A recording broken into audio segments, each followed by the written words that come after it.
Ce jeudi 5 février, au centre des expositions Nantes Métropole, Alain Bosville-Wald a profité de la première audition publique portant sur le thème des mobilités et des franchissements pour nous éclairer sur les transports des usagers sur la Loire.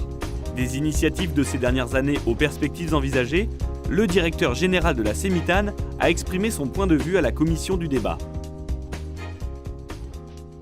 La C5 a été conçue avec le pont Tabarly qui a été construit pour qu'une ligne de transport public puisse passer dessus. Il a même été dimensionné pour qu'un tramway puisse traverser. Donc là aussi, c'est très bien de prévoir l'avenir. Il n'y aura peut-être jamais de tramway sur le pont Tabarly, j'en sais rien. Enfin, en tout cas, je le verrai sans doute pas. Mais si un jour il y en a un, l'infrastructure permet de le faire. Bon.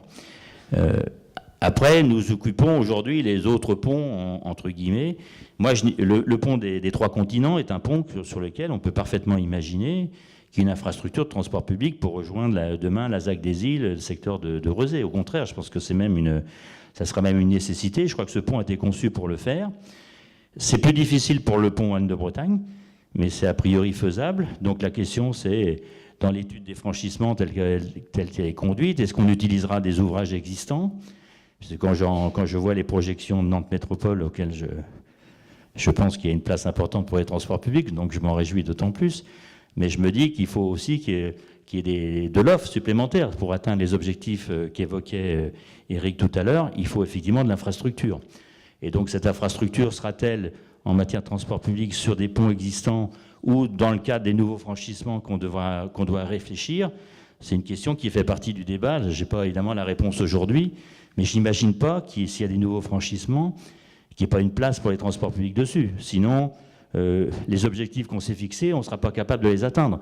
On sait qu'on atteint des objectifs en matière de transport public si on leur donne des priorités d'accès, des conditions de circulation qui leur font être plus performants que la voiture dans un embouteillage.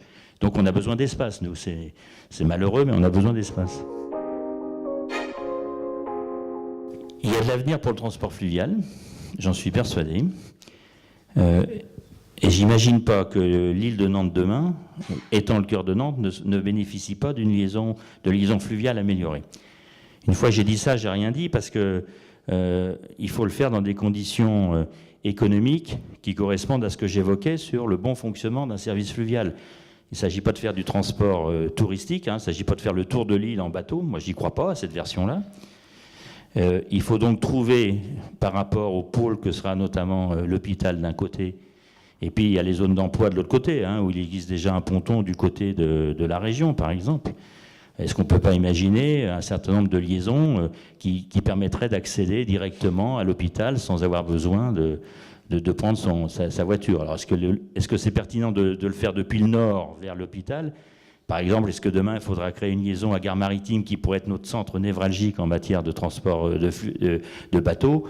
Vous imaginez qu'il y a 3 bateaux, il y en a un qui va au sud à Trentemoux, un qui va à l'hôpital et qui finit à Pirmille, et puis un qui remonte vers l'est de l'agglomération pour aller vers